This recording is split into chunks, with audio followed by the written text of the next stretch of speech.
আসসালামু আলাইকুম ওয়া রাহমাতুল্লাহি ওয়া বারাকাতুহু। আজকে জানবো স্বপ্নে খাট দেখার ব্যাখ্যা কি। আলোচনা বুঝতে সাথেই থাকবেন। যারা এখনো চ্যানেলটি সাবস্ক্রাইব করেননি সাবস্ক্রাইব করতে ভুলবেন না। খুবই ছোট্ট করে আজকের এই বিষয়টা নিয়ে আলোচনা করব ইনশাআল্লাহ।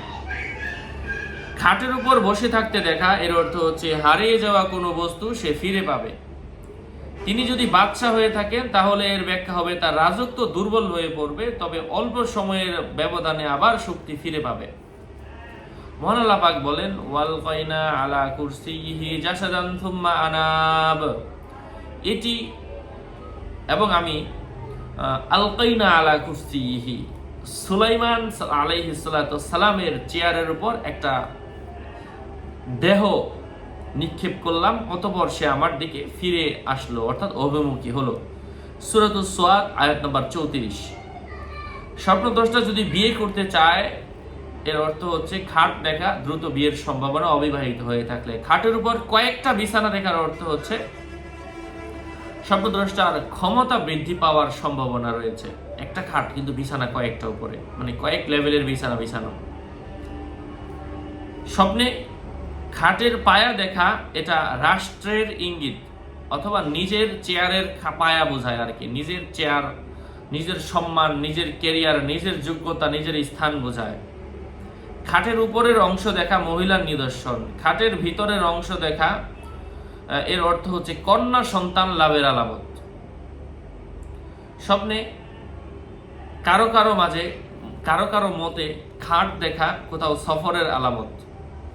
কোনো খাটে ঘুমানো নৌযানে সফরের আলামত বুঝতে হবে। মৃত ব্যক্তির খাটিয়া দেখা এটা কখনো কখনো স্বপ্নদ্রষ্টা দুশ্চিন্তা মুক্তির আলামত বুঝতে হবে।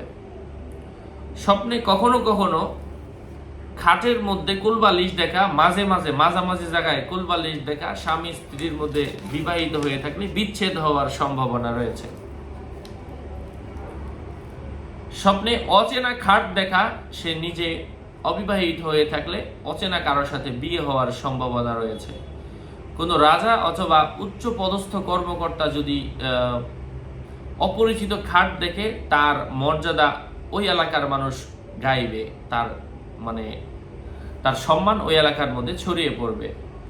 কেউ বলেন অচেনা খাট দেখা হচ্ছে পুত্র সন্তানের মা অথবা বাবা হওয়ার সম্ভাবনা রয়েছে। কারো কারো মতে কোনো উটের মালিক, বর্তমানে উট নেই, বর্তমানে কোনো গাড়ি অথবা বাহনের মালিক হওয়ার সম্ভাবনা রয়েছে। যাই হোক, আশা করছি উপকৃত হয়েছেন। আসলে ব্যাখ্যার মধ্যে ভিন্নতা আসে, ব্যক্তি, অবস্থা, বয়স, যোগ্যতা, অনেক কিছু বিবেচনা করে কিন্তু একটা ব্যাখ্যার মধ্যে ভিন্নতা এসে থাকে। যাই হোক, সকলের মঙ্গল সুস্বাস্থ্য কামনা করে এখানেই শেষ করছি। স্বপ্নের ব্যাখ্যার কিতাব, আমলের কিতাব, দোয়ার কিতাবও যদি প্রয়োজন পড়ে আমার সাথে যোগাযোগ করে নিয়ে নেবেন। 09081836999। আসসালামু আলাইকুম ওয়া রাহমাতুল্লাহি ওয়া বারাকাতুহু।